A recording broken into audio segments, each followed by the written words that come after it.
bona tarda, seguidors, seguidores, tota la gent que doncs, bueno, té el seu interès en mirar-nos a nosaltres, que ja fa un quant de temps que estem aquí. Bon any nou, el primer de tot a tots i a tothom. Res, però estem aquí un altre cop. Hola Sergi, hola Ricard. Bones. Nosaltres ja fa dies que ens estem veient i hem jugat unes quantes partides des que ha començat l'any. Sí. I res, estem aquí amb un programa que la idea és avui una mica dius uns quants jocs més de 4, que vindran aquest any, el 2026, que ens han cridat l'atenció. Alguns d'ells sortiran en breu, alguns trigaran bastant més, però acabaran sortint, esperem i desitgem. Sí. I després, si ens dona temps, parlarem una mica del Hall of Fame de la BGG, que han tret ara una història que, una mica quins són els jocs que han sigut més determinants o més famosos durant la història del joc de taula. I ja està, i poca cosa més. Ja, em sembla que amb això ja omplirem el programa i es donarem una mica de tabarra entre tots. Així que res, escolta'm, Sergi, comences tu amb els jocs que vindran aquest any i que t'han creat una mica més l'atenció. Una coseta, Sol. És el programa 20, Oh, fiesta! I per celebrar-ho, després farem un sorteig i qui guanyi, el Jaume, li pagarà tots els jocs que han anunciat de Viri Maldito amb el vídeo que han tret fa poc. Que no hi ha pocs. Mira, espera, que tinc aquí els números de sorteig. Espera, que sortirà. Mira, el número de sorteig. Ha sortit el l'1! Vinga, som-hi. Mireu, una de les coses que ens crida més l'atenció és quan comença un any, ara ho estàvem parlant fora d'antena, si comprarem, si no comprarem, si farem Kickstarters, si no farem Kickstarters, i quins jocs m'interessaran, no? També està allà Cucum, Essen, és a dir, que hi ha molta oferta. La selecció que hem fet nosaltres, hem seleccionat 3 jocs, són jocs que o bé sortiran enguany en anglès i, per tant, a la seva versió original, o bé jocs que sortiran aquest any en castellà i, per tant, ja han sortit. Però, en tot cas, que surtin el 2026, d'alguna manera que ens han cridat l'atenció. És així, no? Així que, bueno, anem a compartir la primera tongada de jocs, d'acord? I us volia ensenyar primer, a tots i a totes, aquesta llista. D'acord? Simplement per si us en recordeu i sabeu com funciona. Aquesta llista està filtrat als jocs que hi hauran en el 2026, d'acord? Són la llista de jocs que hi hauran el 2026. Tots els jocs. N'hi ha 18 pàgines i a cada pàgina uns quants jocs, d'acord? A partir d'aquí i a partir de vídeos que hem anat mirant, doncs hem confeccionat el que seria la nostra llista, d'acord? I bueno, una mica seria això. Jo començo amb el meu primer. El meu primer no deixa de ser una reimplementació. Sí? Estem parlant del Nippon, però en aquest cas no és el Nippon clàssic, sinó que és el Nippon Zaibatsu, d'acord? Crowd Games va oferir aquesta campanya de crowdfunding i ara sortirà de la mà de Maldito i sortirà a totes les botigues i ens arribarà als mecenes. Bé, el tinc preordenat, però vull dir que el joc és el mateix Nippon que ja havíem jugat, Ricard ja hem jugat aquest joc, però ara diguem-ne que està amb l'art que es mereix, un joc tan clàssic, un joc econòmic i, a més, amb l'ampliació que hi havia en el seu moment, una ampliació econòmica i, evidentment, una posada en escena del 2026, és a dir, amb un art, diguem-ne, molt desenvolupat, amb una confecció de les... També llosetes modificades, l'ampliació, com deia, una altra petita ampliació, algunes llosetes de puntuació. I, en tot cas, el Nippon és un joc econòmic, doncs, en aquesta era tan interessant, no?, l'evolució industrial, però de Japó, i de quina manera podem anar millorant la nostra xarxa de vaixells, de trens. És un joc que a mi em va cridar molt l'atenció en el seu moment i ja el tenia. I me'l vaig vendre en el moment que vaig saber que sortia aquesta nova ampliació, d'acord? Per tant, sí. L'antic és xulo, és molt xulo. Sí, el vaig vendre i vaig adquirir aquesta nova versió. Passa que, com hem dit, altres jocs també fora d'antena que estan endarrerits, doncs aquest també va una mica endarrerit. Però bueno, no és greu. Per tant, primer joc de la meva llista del 2026 és una mica de trampa per any perquè m'arribarà de Kickstarter, però sortirà a totes les botigues, d'acord? El següent que he tingut en ment és aquest, no sé si estic compartint, no? D'acord. Ens anem a Awaken Realms, una de les meves editorials preferides, una de les meves editorials que més he jugat jocs, sobretot de campanyes. Ara estem fent amb 3 membres més del club, estem fent Etherfields, i us estic parlant d'un dels grans jocs que sortirà al llarg d'aquest any. Problema, no sabem si arribarà en castellà, enguany vull dir, però en tot cas un joc de campanya de rol. Un joc de campanya de rol directament, d'acord? Surt a botigues, aquest. Surt a botigues, exacte, surt a botigues per Maldito, però per Maldito Masqueo, que ara ho sento, però no me'n recordo. Però en tot cas, no, aquest és Maldito. L'altre de Chip Theory Games, de Skyrim, surten per Masqueoka. Això és Maldito, però en tot cas no sé si serà del 2026 en castellà. En anglès sí que surt aquest any, d'acord? Un joc de rol on tens, com podeu veure aquí, la fitxa, d'acord? Vaig ampliar una mica més. Una fitxa de personatge on aniràs posant aquí els diferents talents, professions, objectes. Veieu que això es treu, és la força, la pots pujar, com si fos una fitxa de rol, els teus talents, les teves habilitats, accions, com veieu, de reacció, d'acció, una bogeria. Una bogeria de jocs d'aquests que a mi m'agraden molt. Sabeu que ara estic jugant al Kingdoms Forlorn, estic jugant en solitari, estic gaudint moltíssim i doncs la idea és jugar-ho en campanya amb qui es vulgui embolicar. D'acord? Aquest és de campanya, no? Aquest és de campanya profunda i molt llarga per jugar o en solitari o amb algú que es vulgui embolicar. I en castellà, quan surt aquest en castellà a les botigues aquí? Exacte, molt bona pregunta. Aquest és el problema, Ricard. Quan arriba el joc del Kickstarter, de vegades Awaken triga un any o així més. Llavors, no sé, jo espero que arribi en un temps prudent. No sé si ja ha arribat a mecenes l'any passat. Clar, el joc està posat com a 26, per tant, no haurà arribat a mecenes en anglès, vull dir. Per tant, no crec que arribi en castellà enguany, no ho sé. Però en tot cas en anglès sí, d'acord? Jo l'he demanat en castellà aquest, perquè diguem-ne que si hi ha l'oportunitat, el Kingdoms Forlorn, per exemple, no hi havia l'oportunitat i el vaig agafar en anglès, no? I és una meravella, però aquest ja que està l'oportunitat, doncs bueno. I per acabar la meva llista, veieu que només tinc €1, no? D'euros en tenim molts, ja ho hem parlat, no? I dones una patada i en euros i ara, doncs, bueno, a mi em criden molt l'atenció les campanyes i els de miniatures i així que el següent és aquest. Ja n'he parlat en algun moment, també en el meu canal he parlat, però bueno, Enormity.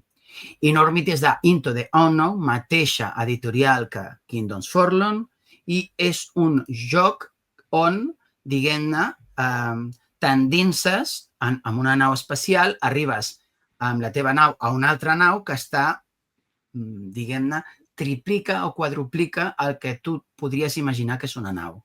És una bestiesa de nau, on tu arribes a aquella nau, quedes atrapat i investigues a la nau. Cadascú de nosaltres portarem també és una campanya, perdoneu, és una campanya, cadascú de nosaltres portarem una espècie de, doncs com veieu, un astronauta, no? I t'enfrontaràs a diferents tipus de bosses, diferents caps de diferents tipologies i aniràs millorant els teus personatges, aniràs millorant la teva fitxa, aniràs aconseguint nous tratges d'aquests especials que et donen habilitats, aniràs millorant el que seria la teva base, amb unes mecàniques al·lucinants. Jo he pogut veure en la Tabletopia, he pogut veure el que és la demo, no? I és una meravella. Qui el treu, aquest? No, aquest el treu Into the Unknown, o sigui, la gent que Into the Unknown, els que són de Kingdoms Forlorn. I quan surt? Exacte, enguany. I aquest només surt en anglès i té la data prevista estiu, d'acord? A botigues? No, aquest no estarà a botigues. No estarà a botigues, només per campanya. Només per campanya. Així com el Lands of Evershade sí que estarà a botigues, per Maldito, i el Nippon també estarà a botigues per Maldito. Aquest sí que és absolutament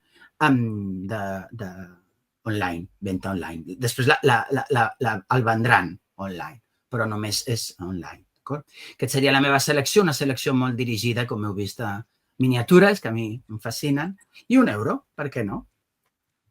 Així que, bueno, qui vol seguir? Molt bé. Vinga, Jaume. Bueno, jo baixaré més amb títols que sí que vindran i vindran en castellà i que sí que els trobareu a les botigues. Són... Bueno, un és un Vital, és el Vital d'aquest any, per d'alguna forma. És l'Speakeasy, és un joc que va sortir en el seu moment per Kickstarter, però que Maldito Games el va treure en preventa. Per tant, doncs, els que el volíem en castellà estem a la preventa de Maldito Games. Jo crec que li deu quedar un mes perquè estigui a botigues, mes i mig. I, bueno, doncs no deixa de ser un Lacerda evidentment, amb el ja clàssic art del Ian O'Toole, que jo sempre dic el Peter O'Toole, però que el Peter O'Toole és el de Lawrence Arabia, si no recordo malament. La fico la pota. És preciós. És el Ian O'Toole. Llavors, aquest el vam veure fa 2 anys a Essen. És preciosíssim. Sí, enguany també és. Com tots els que fa l'Ian O'Toole i una mica vam estar mirant-lo, bàsicament, i per ja aterrar-lo. És un joc de 1 a 4, com sempre, és un Lacerda, dificultat alta, 4.34 segons la BGG, 180 minuts, creu-t'ho tu, deuen ser 4 hores ben bones. I tant. I bàsicament és de posar treballadors i una gestió de cartes. De què va això, el rotllo? El rotllo és que nosaltres formem part, diguéssim, d'una gran família de mafiosos en què el seu capo és el Lucky Luciano, que és el gran capo de Manhattan i que, diguéssim, ha repartit Manhattan en diverses zones. I nosaltres som un d'aquests mafiosos d'aquestes zones. I, bàsicament, hem de jugar a ser els més bons, els més famosos, els més cabrons, els més fills d'aquelles senyores que fumen i van amb senyors que... És igual, m'estic fotent un jardí. La qüestió és, a banda de portar l'alcohol als casinos, portar l'alcohol als bars, quina gràcia té això? Que també li pots fotre l'alcohol amb els altres, li pots fotre el que és el domini dels bars de la zona dels altres. Si tu agafes uns punts o unes característiques de ser famós, de tenir influència, què fas també? Que la màfia estrangera també ve a ajudar-te, però, per contra, la policia, diguéssim, que està més a sobre teu. Aquí tot és el rotllo d'intentar escapar de la policia, pagar suborns... És una gestió de totes aquestes maleses que fa un mafiós de l'època dels anys 20. I la idea, al final, és guanyar pasta, i el cap dels torns, el que tingui més pasta, és el que guanya els favors del Lucky Luciano, que és el gran capo de la màfia de Manhattan. I ja està, el joc, a veure, no l'hem jugat, l'hem vist, és un Lacerda, no ens enganyarem. Quan un cop el juguem ja suposo que en parlarem al canal de si és més que un On-Mars, si és un Kanban, si és un... ja veurem què és. I ja està. I això és el Lacerda d'aquest any, per dir d'alguna forma. I tant. El segon joc també és un joc que en el seu moment va sortir la campanya Kickstarter. Alguns han de la fantàstica notícia, i ho dic amb molta ironia, que ens arribarà amb una mica de sort a l'estiu, la versió espanyola, que traurà Bumblebee. És bo, diguéssim, que no és la continuació, però són els mateixos que van fer Hegemony. Hegemony també va arribar a les botigues, també s'ha trigat el seu temps, i és un joc que també vam veure a Essen de fa 2 anys. Aquest sí que vam jugar i és una meravella com a l'Hegemony.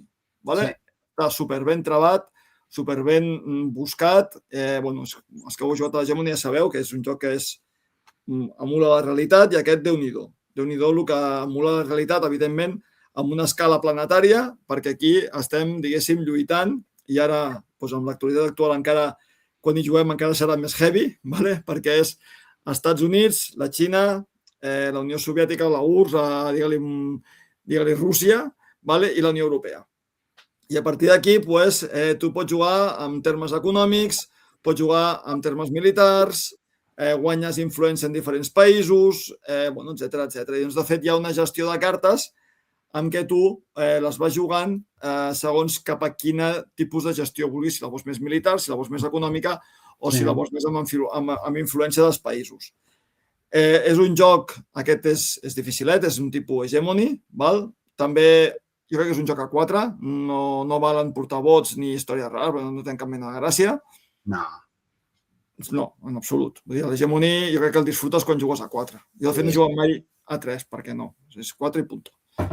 No té opció de solitari i també és llarguet. Vale? Aquí diu 180. Jo crec que aquest joc se'n pot anar perfectament també les 4 hores com un Hegemony. I espero i desitjo que sigui com l'Hegemony, que és aquests jocs que com més hi jugues, més el disfrutes, més li trobes el què. Evidentment, l'edició és brutal, igual que l'Hegemony. Bumblebee, juntament amb els de l'Hegemony Project, s'ho han currat a saco.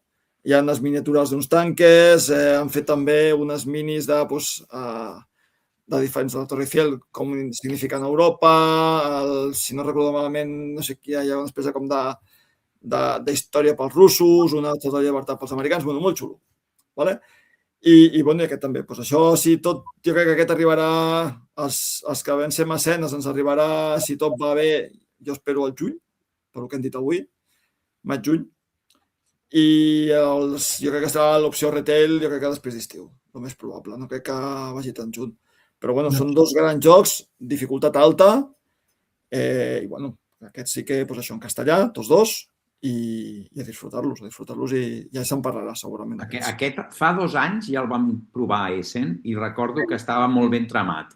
Vull dir que és una mica la filosofia d'Hegemony. Són jocs que es dediquen, aquestes editorials es dediquen a fer un joc, Hegemony Project, fan un sol i veritablement el peten perquè està tramadíssim i evidentment el que deies, la producció és molt rica. Vull dir que jo no l'he agafat, però penso que serà un bon joc. Ja jugarem el teu. Sí.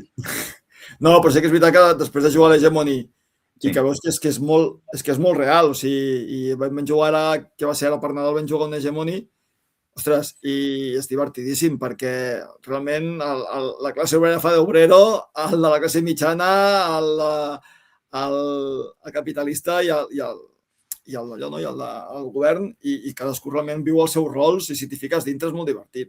Jo crec que al final també vam jugar el mateix, com vam jugar, també és veritat que ens van fer una partida introductòria, si no recordo vam fer 2 torns, si no recordo malament, però és d'aquests que si t'hi fiques una mica dins els roleges una mica el personatge o diguéssim el governant, t'ho pots passar bé perquè realment pots fotre jaleo. I és divertit. És aquests que potser si els interioritzes una mica i t'ho passes bé. Sí. Jo només he tret 2, però són 2 que aquests sí que sortiran en espanyol i sortiran aquest any segur. Molt bé. Molt bé. Doncs seguim amb els jocs que vindran, d'acord?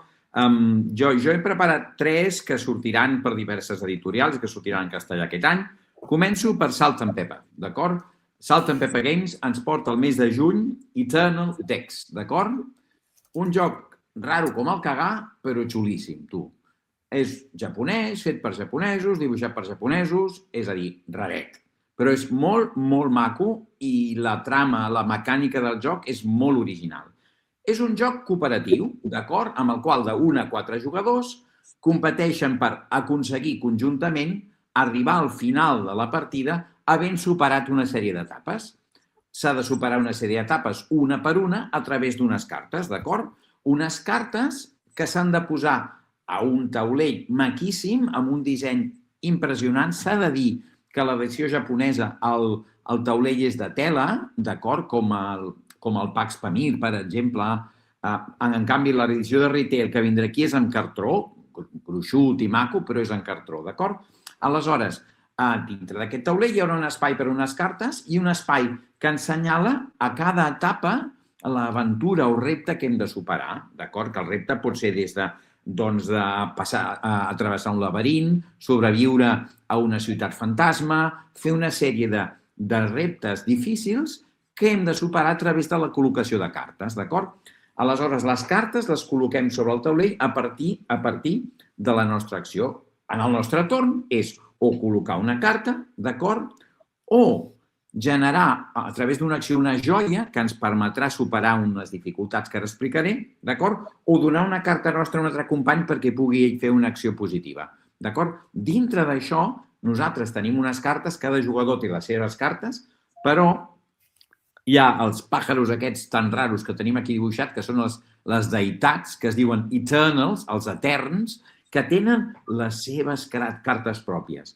Es tracta que també puguem aconseguir cartes dels Eternals perquè els Eternals el que fan és dificultar les nostres accions. Si nosaltres tenim cartes dels Eternals, els Eternals no ens dificultaran les accions i podrem aconseguir joies per vèncer les dificultats. A cada etapa hem de superar una d'aquestes aventures mitjançant les cartes que hem posat i al final de la partida, si hem aconseguit superar aquestes etapes, serem com a col·lectiu vencedors. Fixeu-vos bé ara amb aquesta foto que tenim aquí davant, la producció i l'estètica és maquíssima, és molt original. Els dibuixos molt orientals, d'acord? I dona per molt. Això es va lamentar al cap Salt en Pepe, va dir, ho traiem en castellà i va fer un pre-order i surt en retail el mes de juny. Si no he fet pre-order, si no he fet precomanda, correu perquè em sembla que quan surtin botigues el juny volarà, d'acord? D'acord? Doncs Eternal Decks, el primer, un joc mig, d'acord?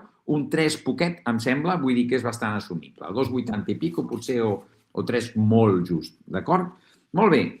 Me'n vaig a De Beer, d'acord? Me'n vaig a De Beer. I De Beer agafa un joc de la nostra coneguda editorial americana GMT, de jocs històrics i jocs de guerra, i agafa i ens porta A Jest of Robin Hood, d'acord?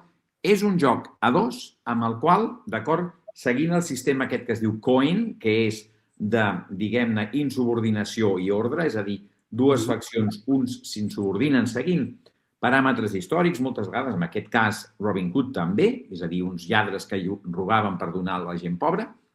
Doncs el que fan els dos jugadors és, a través de les seves accions, que són des de provocar esdeveniments, des de fer revoltes, des de, per exemple, també fer recaptes o robar, van aconseguint que acollir acòlits, acollir seguidors en el seu costat. Per un costat, Robin Hood el que ha d'acollir és gent del poble que li doni suport i el Sheriff de Nottingham, que és l'altre, el que ha de fer és recollir gent que estigui a favor de l'ordre i de que no vulguin robatoris. Per què? Perquè el Robin Hood, per aconseguir els seus objectius, haurà de robar, en alguns casos, per desgràcies, a pobres, però també a rics. Llavors, al final de la partida, guanyarà qui hagi aconseguit que el rei doni més importància a la justícia o a l'ordre. Què és l'ordre? L'ordre és el Sheriff de Nottingham. La justícia és Robin Hood i els seus companys, d'acord? Tot això he de dir que no venen els Legos al joc, d'acord? Però vull dir que tot això es fa a través d'aquestes accions i un motor de cartes que anem jugant, d'acord? Ens anem movent amb un mapa, a veure si podem trobar una foto del mapa. El mapa és maquíssim, d'acord? Que és el mapa de Sherwood, d'acord? I de Nottingham, amb el qual anem movent-nos i anem provocant revoltes, anem fent robatoris, anem intentant atrapar el Robin Hood i els seus companys, anem recaptant taxes, d'acord? Anem recaptant recompenses i totes aquestes accions fan que el cilindre de justícia o d'ordre pugi o baixi. Al final de la partida, quan l'emissari reial digui dono més importància a la justícia, ha guanyat Robin Hood. Per què? Perquè Robin Hood, teòricament, representa els justos. Mentre que si dono importància a l'ordre, si el rei diu ha de dominar l'ordre, donem importància doncs, a que segueixi les lleis, sempre sabent, evidentment, a qui beneficien les lleis. És a dir, que una mica està reflectint el que passa a la vida real, d'acord? És un joc molt ben produït, amb una ambientació molt medieval. Si us fixeu en les cartes, els dibuixos reprodueixen escenes medievals diguem-ne, amb una tipologia de dibuix medieval, d'acord? Però tot el que és la fusta i tot està molt ben dissenyat i tinc moltíssimes ganes. Vaig estar a punt d'agafar-lo en anglès, però vaig veure que De Beer el treia aquest any mateix, al primer semestre, i el treuen en castellà i serà un dels jocs que caurà a la meva ludoteca, d'acord? Hauré de dir que és del club o que... Ja el jugarem, ja el jugarem. Estic guardant amb un amic o alguna cosa així, però caurà, d'acord? I molt bé, i me'n vaig per acabar amb un joc petit, un joc de cartes que quan l'expliqui diran aquest noi s'ha fumat alguna cosa, perquè està explicant el Forest Shuffle d'una altra manera. Doncs no. Aquest joc, que el treu Maldito, es diu Reforest, d'acord? És un joc de cartes amb una capsa molt petitoneta, amb el qual el que fem és reforestar els boscos de l'oest dels Estats Units. Com ho fem? Aquí el tenim. Aquest joc en lloc d'anar construint el nostre bosc a partir d'arbres, d'acord, amb la metodologia, la tipologia de joc que tenim a Forest Shuffle, aquí el que tenim són 3 nivells, baix, mitjà i alt. Aleshores, a cada un d'aquests nivells, amb les cartes que anem jugant, haurem d'anar posant una sèrie de plantes a cada nivell. Si aconseguim posar les plantes complint les condicions que ens demana cada planta, farem que aquestes plantes creixin, que aquestes plantes millorin. Fixeu-vos bé que cada planta té unes cartes de millora sota d'ella, que li donen uns nutrients. Si aquests nutrients són els òptims, aquesta planta triomfa, d'acord? Exacte. I el que ens permet a cada nivell es para, es mira si hem complert les condicions de cada planta i rebem com a premi un animal. És a dir, així com el joc que hem esmentat abans està molt centrat en tant animals com plantes, com insectes, com tot, aquí és donar a l'ecosistema una base vegetal molt rica. D'acord? Els dibuixos són maquíssims. Així com el Forest Shuffle són uns dibuixos més artístics, aquí és un dibuix molt del tipus del segle XIX, dels naturalistes del segle XIX, molt bonic i molt ben trebat. Per exemple, tira un momentet. Aquest, si us fixeu, està fet al segle XIX per tota l'associació aquella americana que es deia Audubon, d'acord? Vull dir que hi ha exemples de dibuixos originals del segle XIX. Al final, guanyem si hem aconseguit col·locar els nostres animals que guanyem a cada etapa dintre d'aquests nivells, del nivell baix del bosc, el nivell mig del bosc i el nivell alt del bosc. És un joc competitiu, és un joc molt dinàmic, és un joc ràpid i que sembla que s'assembli a Forest Shuffle i no és així. És a dir, és un joc amb mecàniques molt diferents. El que passa que la temàtica pot arribar a enganyar. Aquesta foto que veieu és de la capsa. La capsa és molt menuda, és molt petita, vull dir que cap, si no la butxaca, amb una motxileta per portar a qualsevol lloc, d'acord? Aquest el treu Maldito i també el primer semestre de l'any. Un joc que trobareu a botigues i que pinta molt bé, d'acord? Per tant, hem vist un joc històric, d'acord? Un joc abstracte, com Eternal Decks, i un joc més real, com Reforest, d'acord? I aquests són 8 dels jocs que vindran aquest any. Com ha dit abans el Sergi, hi ha una llista impressionant de jocs. El que passa és que són jocs que no trobareu a les botigues, dels que hem parlat són els que trobareu a les botigues en castellà. Correu, perquè molts d'aquests, els que ha explicat el Sergi, el Ricard o el Jaume, són jocs xulos que volen de seguida. Vull dir que si no heu pogut fer precomanda, doncs estigueu allà a la botiga a les 9 del matí quan obrin, el dia que diguin que el treuen. Mira, ara estava mirant a internet el llançament aproximat del World Order a mitjans de juny. Sí. Per si voleu ja fer preorders en algun post. Molt bé. I bé, seguim, teníem un tema que el Sergi va treure molt xulo, que és una cosa que a BGG estan donant molta embranzida, que és The Hall of Fame, d'acord? I aquí tenim el senyor aquest del cabell blanc, quina enveja que em dona, perquè ens expliqui una mica què és això, no? La idea és que comentem entre els tres i la proposta és que visiteu la pàgina quan pengem el vídeo, suposo que podem posar el link perquè tothom ho pugui veure. La història està en que l'any passat va sortir aquest Hall, ara millor, no?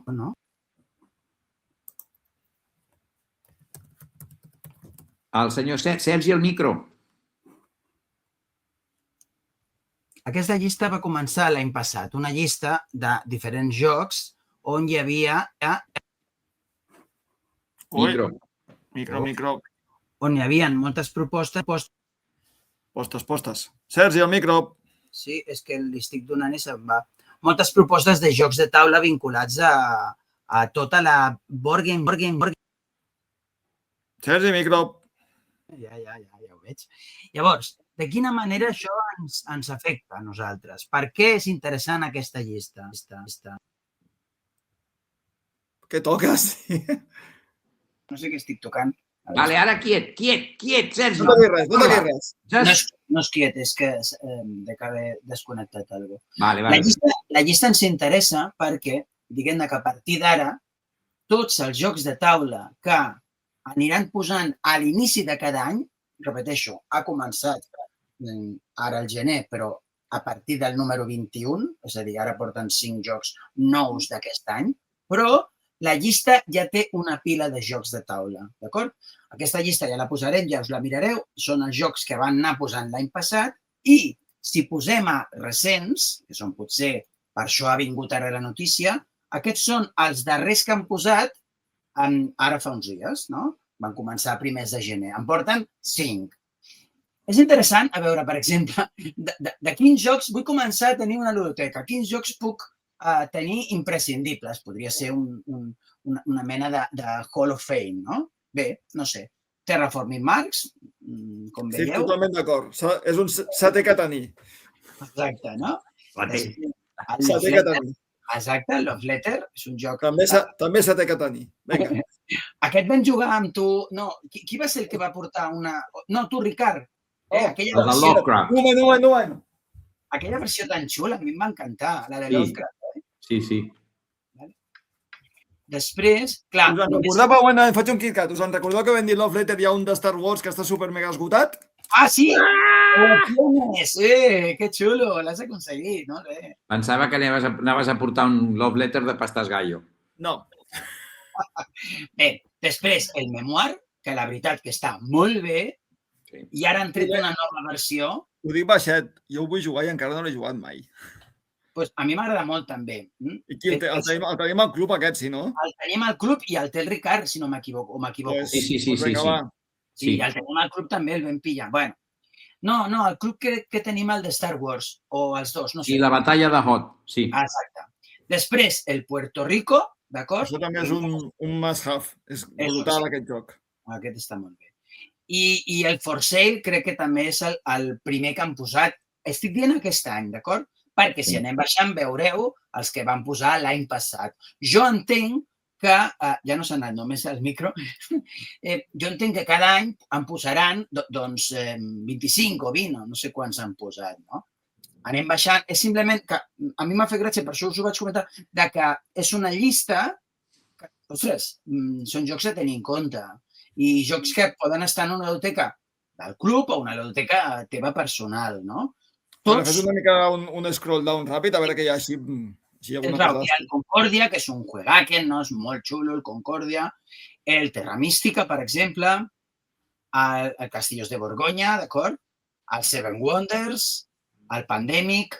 Bien. Dominion, el clàssic de Building, inici del món. Race for the Galaxy, li encanta al Miquel Àngel, per exemple. El Braç del Carxai, ara tindrem la tercera proposta del Braç, sabeu que arribarà de la mà de Maldito també, a l'Agrícola, que jo ara, per exemple, vaig entrar a la nova revisió, l'Agrícola és un must imprescindible. És boníssim. La veritat és que Through the Ages, un clàssic de civilització. Escolteu, aquest el tinc jo i el tinc a la biblioteca, o sigui, a la biblioteca de la Vergonya. No l'he jugat mai, és un joc que sempre m'ha cridat molt. O sigui que aquest any intentaré muntar una partida al Through the Ages, que ho sapigueu. Perfecte. És llarg, és guapo. Aquest, un clàssic de... Jo no diria Wargame perquè és aquest de... Brutal. Sí, però clar, això s'ha de tenir, no? Ara ja s'ha perdut del tot. Silenci, Sergi. Dos, no? Que jo penso que s'ha de tenir també, no? És un joc a tenir en compte, el Kailus, tu? Ticket to Ride? Un d'aquests que per començar és fantàstic. Ticket to Ride també pels nens és molt divertit. Atención, Carcassona, Tigris i Éufrates, un dels clàssics d'Inicia, el Ra, brutal. Sí. El 1830, un dels primers jocs de 18XX, que ara ens hem aficionat una micona al Miquel Àngel i al Ricard. El Grande, que és muy grande, és una meravella. Catan, i ja està. Catan. No, falten 5. 5 més. Magic the Gathering, hombre.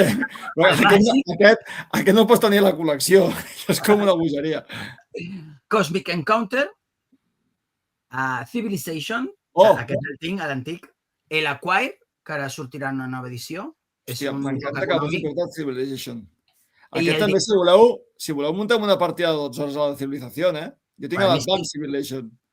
jo tinc l'antic, jo tinc aquest. Sí, jo tinc aquest amb l'Advance. O sigui, ho tinc, a més em vaig fer un print and play en el seu moment, però print and play d'impressió, O sigui, no, ja veureu, ja jugarem amb aquest. Aquest munto una partida, també.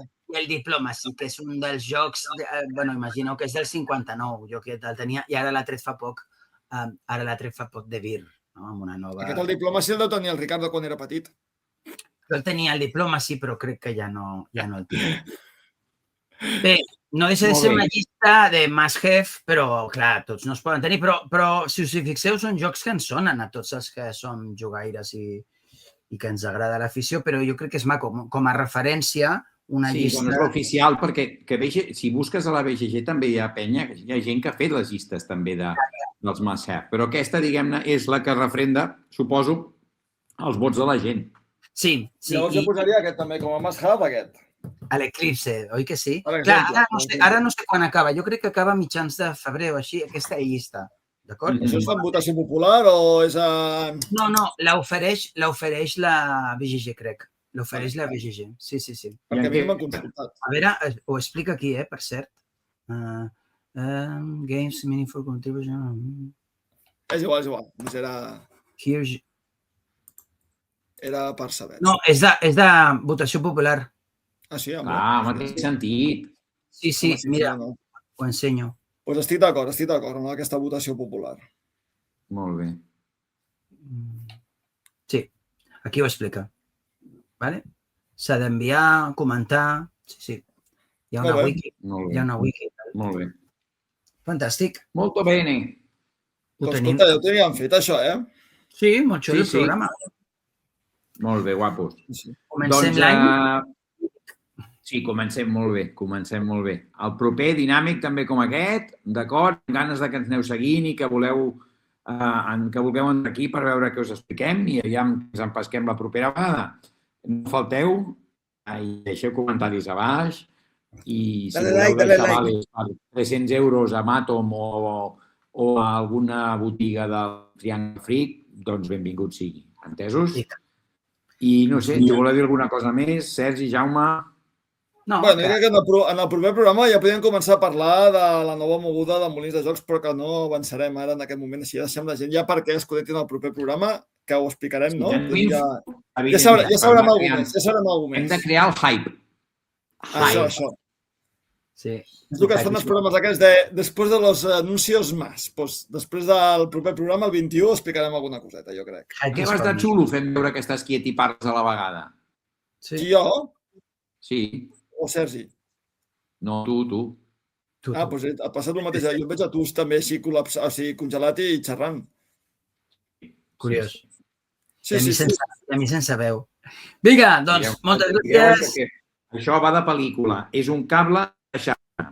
Cable de xarxa. A veure, un moment. Cable de xarxa. Mira. És que jo també el tinc, Aquí també tinc cable de xarxa, mira tal. Veus? Cable de xarxa. Si fixeu-vos que quan ho diu s'ha congelat la imatge. Però és que el bo... Mira, ara parlem així és igual. Ara la gent deu estar penjant, ja deu anar al lavabo i rentar-se les dents. Però jo veig el Sergi bé, em veig a mi bé i a tu veus ara congelat. Ricard congelat. No, però ara no estàs congelat, ara estàs... Jo no, però veig el Sergi que va fent. El Ricard va fent. Com si fos una gallina. No estic congelat, estic fluint, tio. Bueno, va, que estem portant tot en tonteries. Una abraçada a tothom. Que ens veiem. Molt bé. A les taules. Adéu. Anem en compte.